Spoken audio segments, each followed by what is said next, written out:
تبارك الذي بيده الملك وهو على كل شيء قدير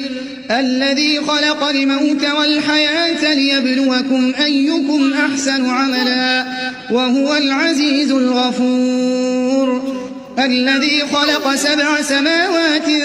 طباقا ما ترى في خلق الرحمن من تفاوت فارجع البصر هل ترى من فطور ثم ارجع البصر كرتين ينقلب إليك البصر خاسئا وهو حسير ولقد زينا السماء الدنيا بمصابيح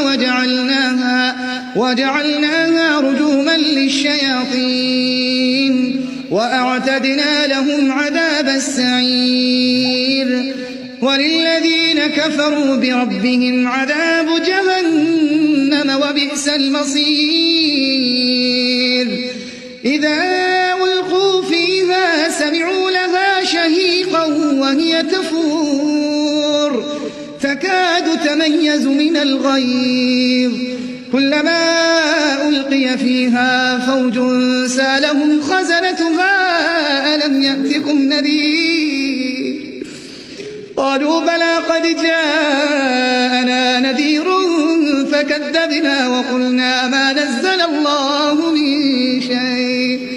إن أنتم إلا في ضلال كبير وقالوا لو كنا نسمع أو نعقل ما كنا في أصحاب السعير